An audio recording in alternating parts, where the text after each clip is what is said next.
Commodity 360 में आपका स्वागत है। हमारे साथ मौजूद हैं एसएसजे फाइनेंस के प्रियांक उपाध्याय और पृथ्वी फिनमार्ट के मनोज कुमार जैन। आप दोनों का कार्यक्रम में स्वागत है। उठापटक वाला दिन भी है और कल हमने कच्चे तेल की ही अगर बात करें तो $87 का भी हाई बनते हुए देखा था। इस वक्त 86 के नीचे के कारोबार, तो हायर हाइज यहाँ पर चार्ट्स पे जरूर बन रहे हैं लेकिन टिकते हुए नजर नहीं आ रहे और जो भी सप्लाई की चिंताएं थी थोड़ी सी हटती हुई नजर आई हैं। प्रियांक, कैसे देखते हैं आप क्रूड ऑयल प्राइसेस को? अब यहाँ से क्या करने की राय है? Good evening Manisha ji. आपने करेक्टली पॉइंट आउट किया कि हमने एक क्रूड ऑयल में higher highs and higher lows का structure on daily time frame अभी भी इंटैक्ट है। और अभी हम 70 के आसपास WTI ट्रेड कर रहा है। मुझे लगता है कि यहाँ से 76 जब तक सपोर्ट्स होल्ड करते हैं, जो रीसेंट हाइज बने थे 82 के आसपास तक, वहां तक एक बार क्रूड ऑयल का मार्केट शॉर्ट टर्म में जा सकता है।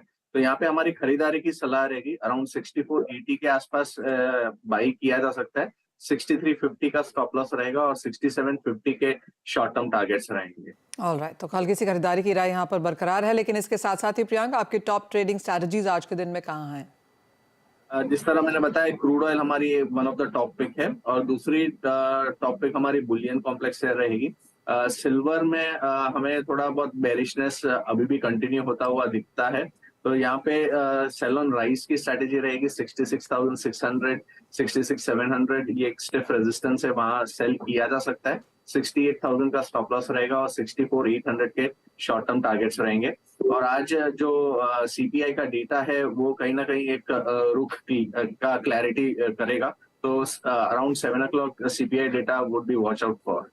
एब्सोल्युटली। आज का यूएस का CPI डेटा काफी हद तक यहाँ पर डायरेक्शन देगा कि अंतर्राष्ट्रीय बाजार किस तरह से यहाँ पर मूव कर सकते हैं, लेकिन जैसे प्रियांक ने बताया, कच्चे तेल में खरीदारी तो चांदी में बिकवाली करके काम करने की सलाह है। मनोज जी, आपकी टॉप ट्रेडिंग स्ट्रैटेजीज यहाँ पर कहाँ होंगी? एग्रो, नॉन एग्रो, आप कहाँ देख रहे हैं? नमस्कार मनीषा जी। जहां तक एग्रो कमोडिटीज का सवाल है तो यहाँ मिला जुला ट्रेंड देखने को मिल रहा है। USDA का जो रिपोर्ट आया था उसके बाद खाने के तेलों में और ऑयल सीड्स में हल्का सपोर्ट देखने को मिला था, वहीं बाकी कमोडिटीज में हल्का दबाव है। भारतीय बाजारों में यहाँ मसालों में लगातार दबाव देखने को मिल रहा है और कुछ कमोडिटीज में सपोर्ट्स भी हैं। मसाला कॉम्प्लेक्स में धनिया में यहाँ पे लगातार गिरावट जारी है। अभी भी अप्रैल वायदा में यहाँ 7,420 के स्तर पर बिकवाली की सलाह रहेगी। अभी वर्तमान स्तर से अगर थोड़ी सी बढ़त आती है 100 रुपए के आसपास की, तो बिकवाली करके चले। 7,555 का एक स्टॉप लॉस लगाएं, लक्ष्य नीचे में 7,200 तक का रख सकते हैं। वहीं कॉटन सीड ऑयल केक में निचले स्तरों से सपोर्ट्स फिर बनते हुए नजर आए हैं, तो यहाँ पे मार्च वायदा में 2,740 के स्तर पर खरीदारी की सलाह रहेगी। 2,708 का एक स्टॉप लॉस लगाएं, लक्ष्य ऊपर में 2,800 तक के रख सकते हैं। ओके, ये एग्री स्पेस के यहाँ पर हाल है, जहाँ पर कॉटन सीड ऑयल के आपकी स्क्रीन पे 2.5% की तेजी के साथ कारोबार। लेकिन बात अब सोने चांदी की भी कर लेते हैं। ऑफ कोर्स, जिस तरह का यूएस इन्फ्लेशन डेटा आज निकल के आएगा, उसका सबसे बड़ा और पहला इम्पैक्ट हम यहाँ पर शायद बुलियन में ही आता हुआ देखेंगे। हल्की सी खरीदारी के साथ फिलहाल यहाँ पर कारोबार। प्रियांक, कैसे देखते हैं करंट सोने के लेवल्स? देखिए, अगर मैं कंपेयर करूं गोल्ड और सिल्वर में, तो कहीं ना कहीं गोल्ड में एक आउट परफॉर्मेंस दिखा है। जो वीकनेस सिल्वर में दिख रही है, वो वीकनेस अभी भी गोल्ड में इतनी ज्यादा वीकनेस नहीं दिख रही है। इंटरनेशनल मार्केट्स की मैं बात करूं तो अराउंड 1858 के आसपास ट्रेड्स हो रहे हैं।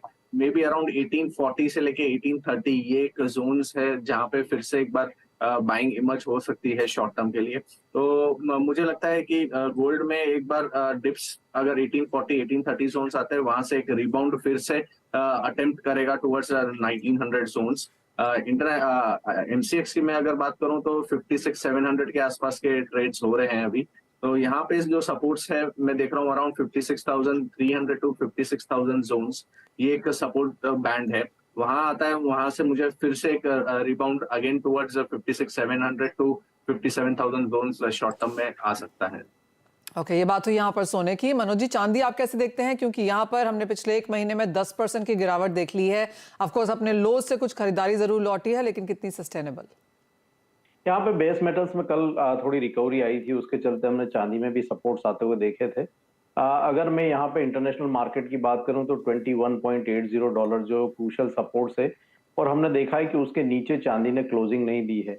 ये देखना काफी महत्वपूर्ण होगा आज यूएस इन्फ्लेशन नंबर्स के बाद। अगर ये लेवल्स के नीचे अगर क्लोजिंग आती है तो फिर यहाँ पे गिरावट जो है चांदी में वो बढ़ सकती है, और फिर हम हो सकता है कि $21 के नीचे भी कीमतों को जाते हुए देखें। लेकिन अगर ये सपोर्ट्स लेवल होल्ड हो जाते हैं तो फिर यहाँ $22.60 तक के जो लेवल्स है वो फिर इंटरनेशनल मार्केट में देखने को मिल सकते हैं। भारतीय बाजारों में 65,600 जो है काफी अहम सपोर्ट्स रहेंगे। अगर ये लेवल्स यहाँ पे क्लोजिंग बेसिस पर टूटते हैं तो फिर हम 64,500 तक जाते हुए देखेंगे। सपोर्ट लेवल होल्ड होने पर यहाँ 67,000 तक के स्तर फिर एक बार देखने को मिल सकते हैं। क्लियरली मुनाफा वसूली यहाँ पर चांदी में जारी रह सकती है, लेकिन जैसे मनोज जी ने कहा कि मेटल्स में हल्की सी खरीदारी लौटती हुई नजर आई है। प्रियांक, यहाँ पर कोई टॉप ट्रेड्स? आज के लिए हमारी टॉप पिक्स क्रूड ऑयल रहेगा। क्रूड में मुझे लगता है कि जो भी डिप्स आ रहा है उसे बाइंग अपॉर्चुनिटी करना चाहिए अराउंड 6480 के आसपास। 6350 का एक स्टॉप लॉस रहेगा और इन द हायर साइड 6700 6750 ये लाइकली जोन्स है।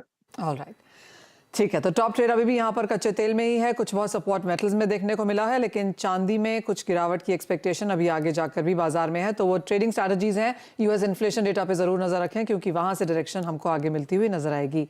प्रियांक, मनोज जी, बहुत शुक्रिया समय निकालने के लिए, तमाम स्ट्रैटेजीज भी शेयर करने के लिए। इसी के साथ मुझे भी दीजिए इजाजत। ब्रेक के बाद आपके लिए लेकर आएंगे आवाज समाचार।